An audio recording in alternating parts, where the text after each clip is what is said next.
Ahibba'il kiram, kita melanjutkan kajian tafsir Al-Quran yang kita kaji setiap bulan, yang mana sudah beberapa bulan kemarin kita mengkaji tafsir surat Yasin yang sering kita baca, agar kita baca Yasin bertahun-tahun, bukan cuma baca tapi paham maknanya, sehingga bisa tadabbur daripada makna firman Allah Subhanahu wa ta'ala. Kita melanjutkan. A'udzubillahi minasyaitonir rajim. Bismillahirrahmanirrahim. Wa ayatul lahumul ardul maytatu ahyaynaha wa akhrajna minha habban faminhu ya'kulun wa ja'alna fiha jannatin min nakhilin wa a'nabin wa fajjarna fiha minal uyun liya'kulu min thamarihi wa ma 'amilathu aydihim afala yashkurun. Subhanalladzi khalaqal azwaja kullaha mimma tunbitul ardu wa min anfusihim wa mimma la ya'lamun. Shadaqallahul azim.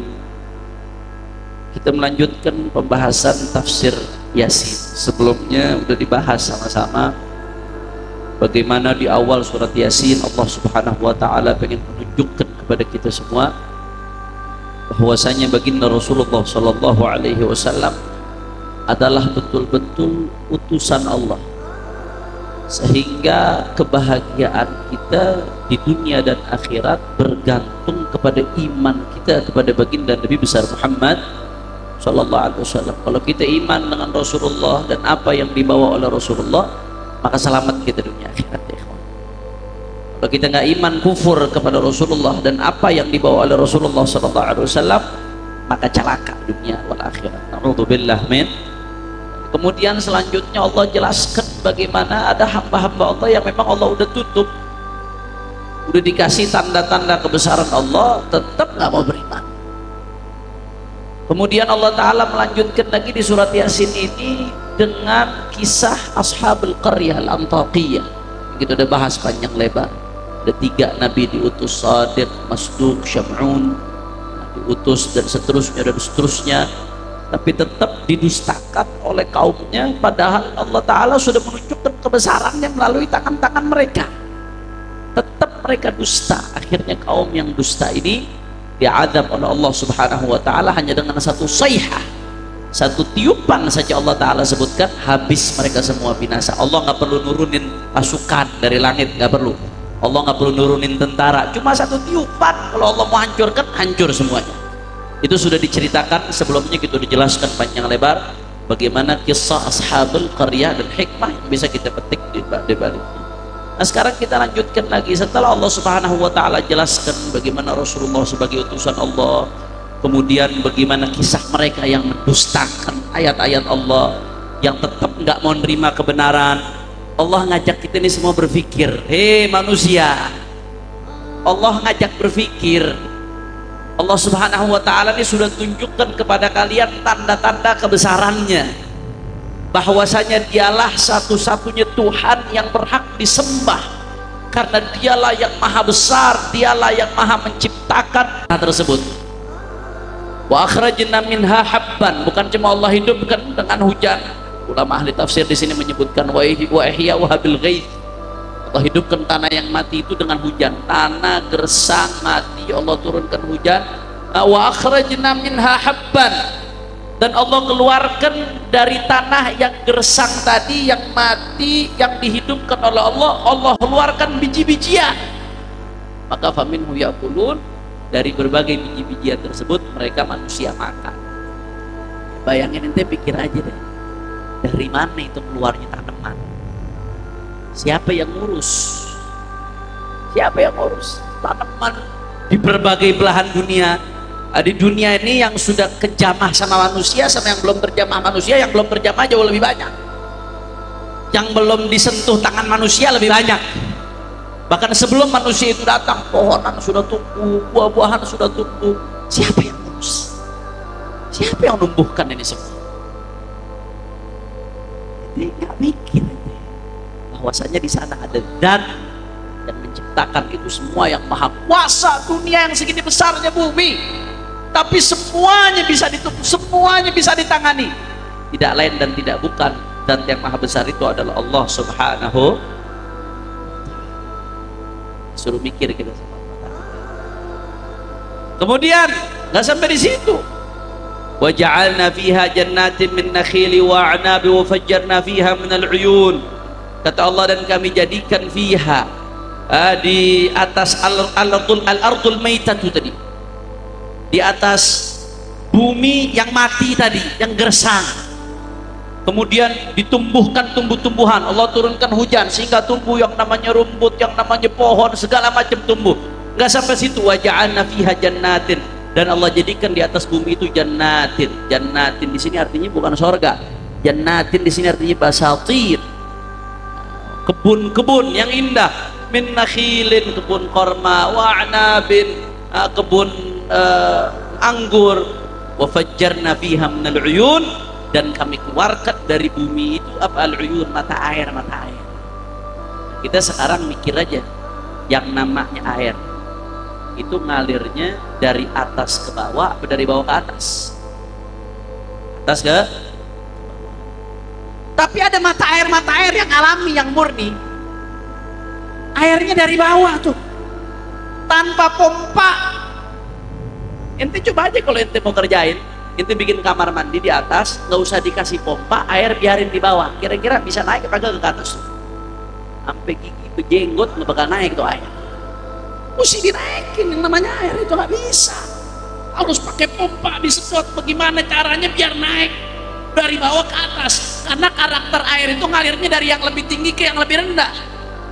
Tapi Allah Ta'ala mengatakan wa fajjarna fiha minal uyun. Allah jadikan ada mata air di atas bumi. Itu keluar dari mata air yang jernih, yang seger. Padahal nggak ada pompa di situ. Nggak ada yang pernah nyedot tuh air dari bawah ke atas.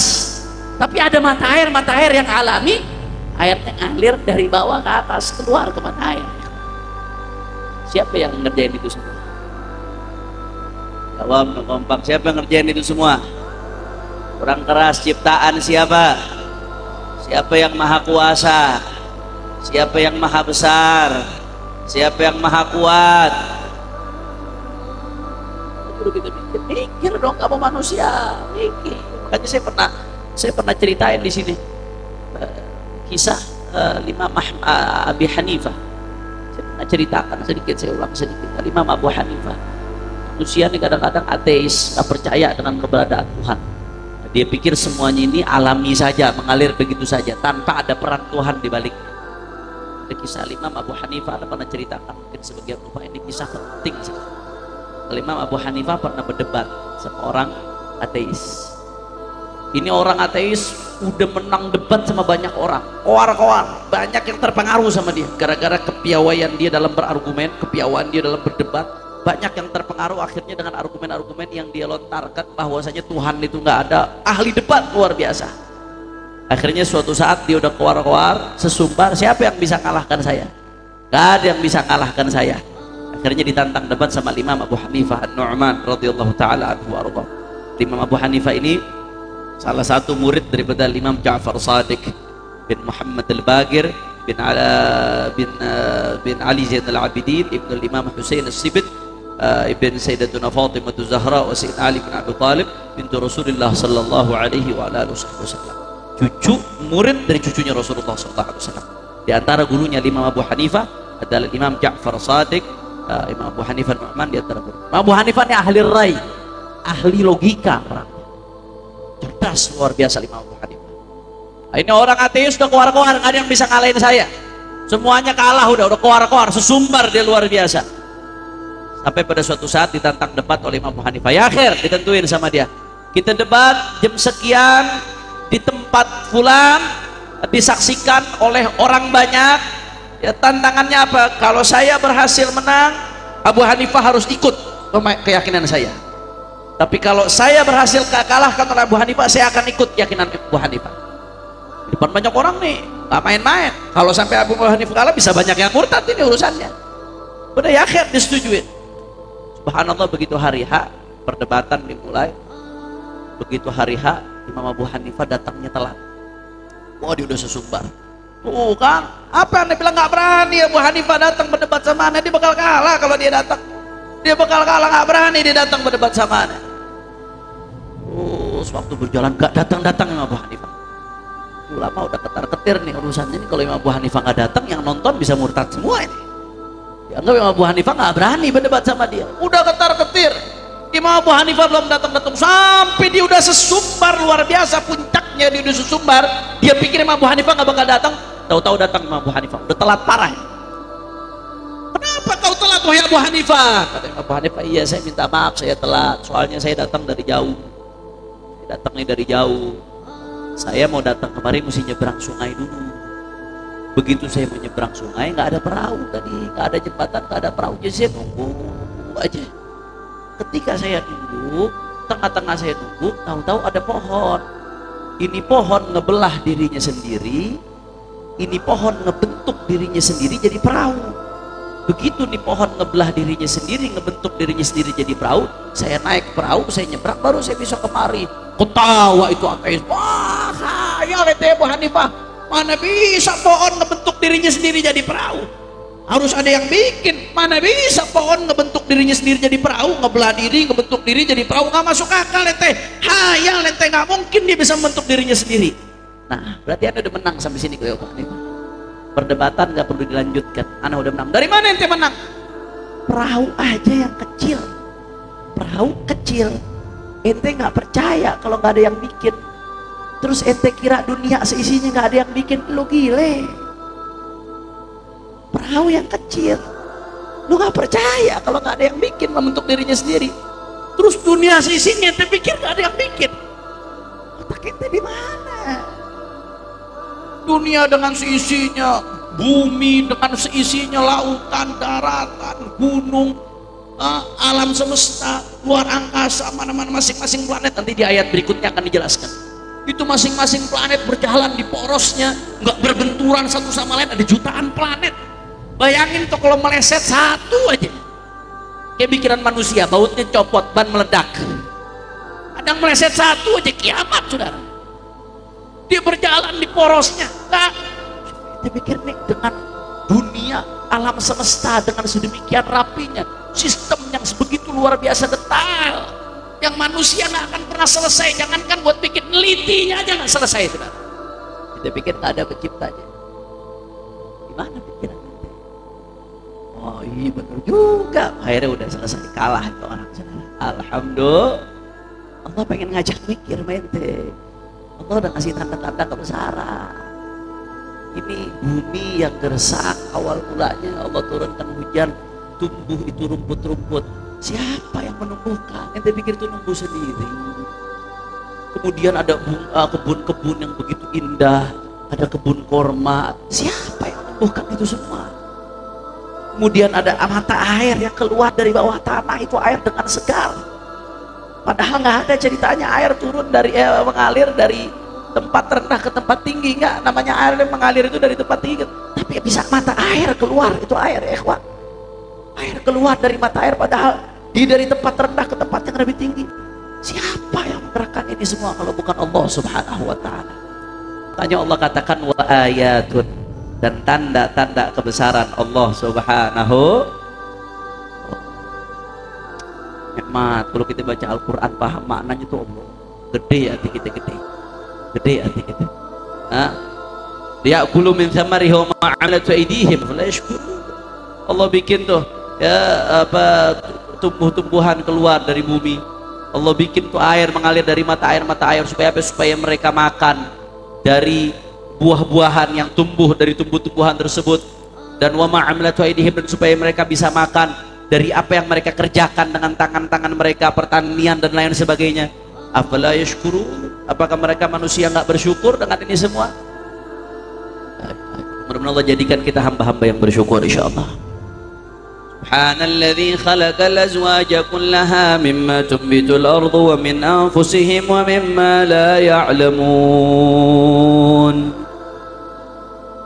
Ini nih di ayat ini nih ada i'jaz ilmi. ada mukjizat ilmiah Al-Quran di ayat ini nih, yang terungkap.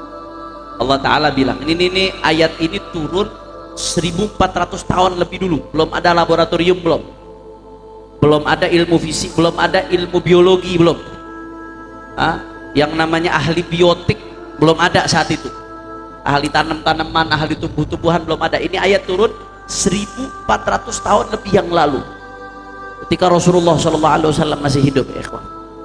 Tapi Allah udah ngasih tahu dalam Al-Quran, Subhanalladzi khalaqal azwaja kullaha, maha suci Allah yang menciptakan semuanya berpasang-pasangan, azwaj, ada jantan, ada betina. Dari apa? Mimmatun bitul ardu, dari apa-apa yang ditumbuhkan oleh bumi. Tunbitul ardu, yang ditumbuhkan oleh bumi.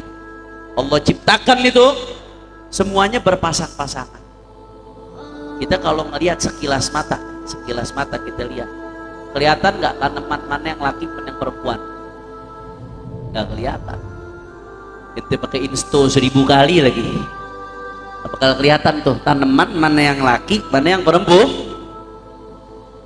Tapi Allah bilang nih, maha suci Allah yang menciptakan semuanya berpasang-pasangan, ada betina, ada jantan. Mimmatun bitul ardu, dari apa-apa yang dikeluarkan oleh bumi berpasang-pasangan. Ini aneh bukan ahli biologi, tapi penelitian para ahli biotik ya, mengatakan bahwasanya para ahli, mohon maaf bukan para ahli botani, para ahli botani, ahli tanam-tanaman mengatakan bahwasanya ini hasil penelitian sains. Jadi kita nggak boleh menafsirkan Al-Quran pakai teori, nggak boleh. Tapi kalau apa yang Allah informasikan dalam Al-Quran ternyata cocok dengan fakta ilmiah, boleh saja. Itu merupakan i'jaz ilmi. Nggak boleh nafsirkan Al-Quran pakai teori ilmiah, karena teori ilmiah itu bisa benar bisa salah. Kadang-kadang mohon maaf, ada tafsir-tafsir yang memang berlebihan, dikritik keras oleh para ulama, seperti tafsir Jauhar Tontowi. Itu segala macam teori ilmiah dimasukkan di situ. Jauhar itu segala macam teori ilmiah dimasukkan di situ, rumus-rumus fisika, rumus biologi, rumus segala macam dikait-kaitkan dengan ayat. Itu dikritik keras oleh ulama, sampai dikatakan fihi kulla syai' illa tafsir. Itu tafsir isinya segala macam ada, kecuali tafsir yang nggak ada di dalamnya.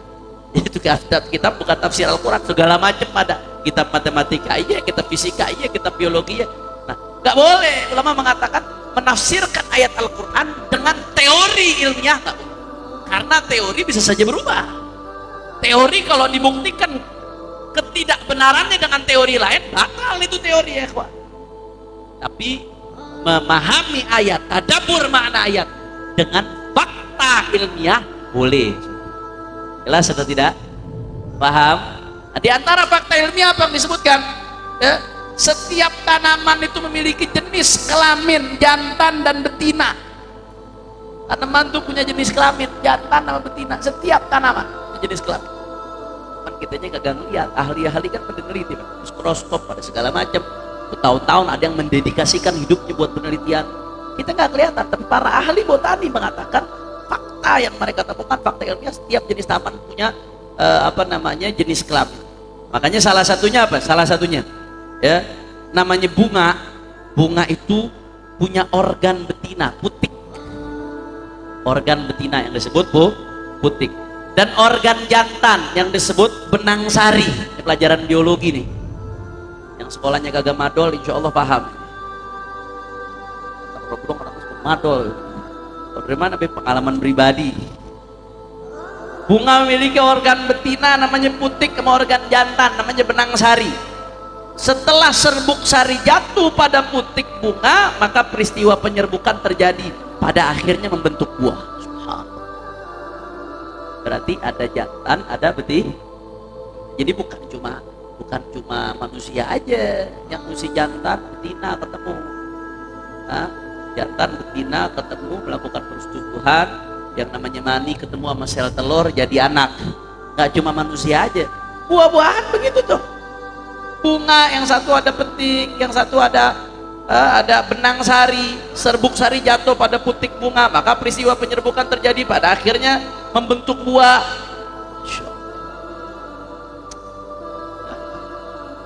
Ada juga spesies tertentu, kata ahli-ahli botani ini, dapat dihasilkan tanpa proses fertilisasi dari itu buah-buahan. Misalnya pisang, nanas, ara, jeruk, anggur, itu nggak pakai tuh begitu tuh, nggak pakai proses tadi. Tapi meskipun demikian, kata ahli botani, mereka tetap punya karakteristik seksual. Ada yang betina, ada yang jantan. Jadi nggak semua pohon prosesnya kayak tadi tuh, petik membentang sari, enggak. Ada pohon-pohon yang nggak pakai begitu yang tadi saya sebutkan, tapi tetap begitu diteliti, ada jantannya, ada ini penelitian baru kemarin. Ada lab-lab seperti ini baru kemarin. Tapi Allah di Al-Quran udah ngabarin lebih dari 1400 tahun yang lalu, sebelum manusia kenal biologi, sebelum manusia kenal yang namanya laboratorium, sebelum ada ahli botani, sebelum ada yang neliti satu persatu, Allah Subhanahu wa ta'ala sudah ungkapkan ini dalam Al-Quran. Alhamdulillah. Kira-kira jelas atau tidak? Subhanalladzi khalaqal azwaja kullaha mimma tumbitul ardu wa min anfusihim. Maha suci Allah yang telah menciptakan manusia berpasang-pasangan dari apa yang ditumbuhkan oleh bumi, wa min anfusihim, dan dari diri mereka. Manusia berpasang-pasangan, laki sama perempuan. Makanya kalau udah mengatakan LGBT itu tuh kodrat Tuhan, paling lobo menyan.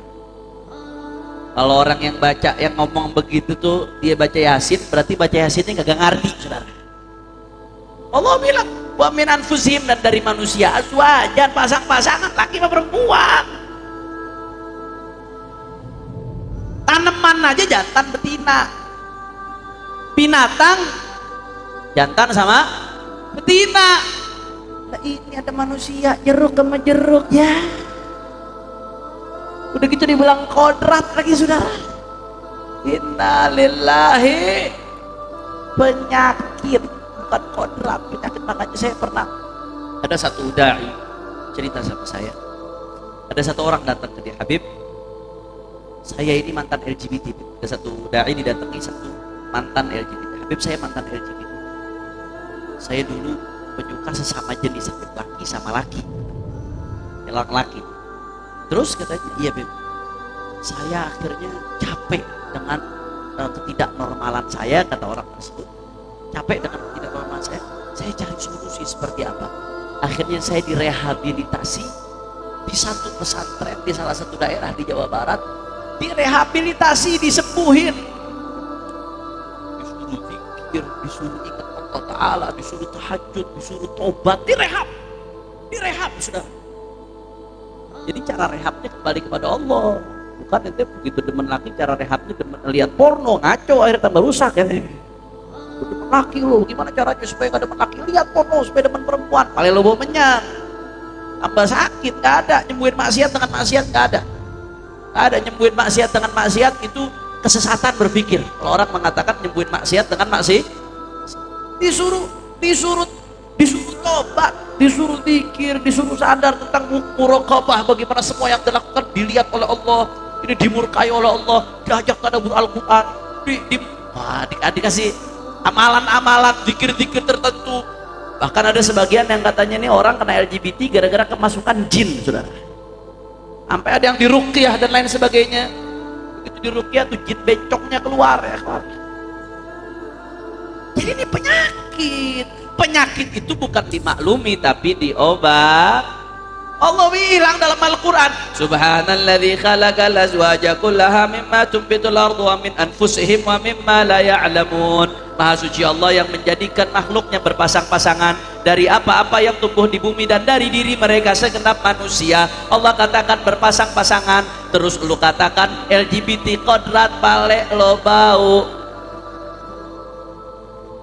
Jelas atau tidak?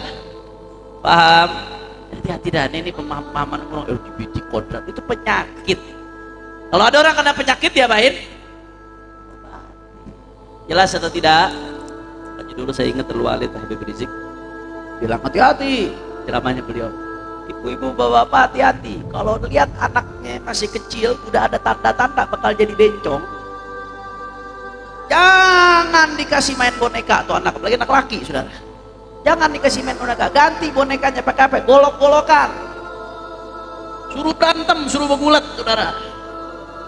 Saya pernah dengar juga katanya ada orang-orang kalau udah cenderung ke situ tuh, laki tapi cenderung ke situ, suruh latihan militer, suruh push up, suruh latihan fisik lah yang kuat-kuat. Itu lama-lama kecenderungan bisa hilang tuh, karena dilawan. Jadi nggak ada kodratnya itu manusia berpasang-pasang laki sama perempuan. Dan subhanallah, Allah ngasih di akhirat, maha suci Allah yang menciptakan manusia berpasang-pasangan dari apa yang tumbuh di bumi dan dari diri mereka, kata Allah subhanahu wa ta'ala.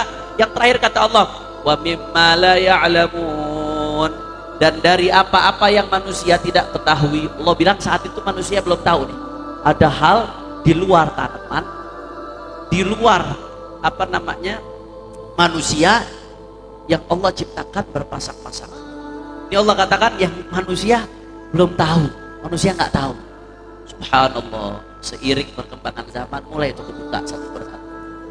HT listrik laki bini, HT listrik laki bini, pasangan listrik. Ada plus, ada minus. Plus sama plus nyetrum apa kagak? Minus sama minus nyetrum apa kagak? Plus ketemunya sama wa mimmala, mesti berani, kata Habib Hasan, berani mati. Nah ketemu tuh pasang-pasangan Allah bikin. Kalau mau ketemu ya harus Habib istilahnya kalau mesti berani. Antum ngomong untuk bertanggung jawab nih Habib. Utara sama selatan, kata Habib Hasan. Kalau enggak ketemu pasang-pasangan. Wa mimmala, aku tahu kata Allah, tapi manusia belum tahu. Akhirnya perlahan terbuka. Ada ijaz ilmi. Ini termasuk mukjizat ilmiah Al-Qur'an. Makanya ikhwan, ini nih kita diajak mikir begini sama Allah Subhanahu wa taala. Satu, Allah pengen ngingetin kita, ente ini manusia dikasih akal, berpikir. Manusia dikasih akal untuk berpikir. Yang kedua, kita disuruh berpikir bahwasanya semua ini ada penciptanya. Penciptanya siapa? Allah Subhanahu wa taala. Maka jangan pernah sekutukan Allah Subhanahu wa taala. Dan yang ketiga ya ikhwan, kalau Allah Subhanahu wa taala maha mampu, Allah maha mampu untuk menghidupkan tanah yang mati, bumi yang mati. Allah maha mampu menumbuhkan biji-bijian. Allah maha mampu mengalirkan air-air dari mata air. Allah Subhanahu wa taala maha mampu menciptakan semuanya berpasang-pasangan. Ini hal-hal yang besar. Allah maha mampu buat lakukan ini semua. Apalagi cuma sekedar hajat ente yang kecil. Apalagi sekedar hajat ente, terus ente lupa minta sama Allah. Apalagi cuma sekedar penyakit ente yang gak seberapa. Allah mau sembuhkan. Allah maha mampu perbaiki hubunganmu dengan Allah. Apalagi cuma sekedar utang ente yang gak seberapa, Allah maha mampu kalau Allah mau tunaikan. Bergerak dan minta sama Allah Subhanahu wa ta'ala. Gak ada yang mustahil bagi Allah Subhanahu wa ta'ala. Kalau hal-hal yang besar saja, yang sifatnya luar biasa besar, Allah maha mampu. Apalagi cuma urusan kamu. Maka jangan lupa kamu itu punya Allah. Kalau kamu sudah punya milik Allah, man wajadallah wajada kulla syai', wa man faqadallah faqada kulla syai'. Orang kalau udah memiliki Allah, dia miliki segala sesuatu. Tapi orang udah kehilangan Allah, maka dia kehilangan segala sesuatu. Mudah-mudahan kita didekatkan oleh Allah Subhanahu wa taala. Mudah-mudahan hati kita diberikan keyakinan oleh Allah Subhanahu wa taala. Allah berikan kita ilmul yaqin wa ainul yaqin wa haqqul yaqin. Dan mudah-mudahan Allah hidupkan kita dalam keadaan yakin, dan Allah wafatkan kita dalam keadaan yakin, dan Allah bangkitkan kita nanti bi zumrati ahlil yaqin. Amin amin ya rabbal alamin. Ini saja yang saya sampaikan, gak panjang-panjang ya ikhwan.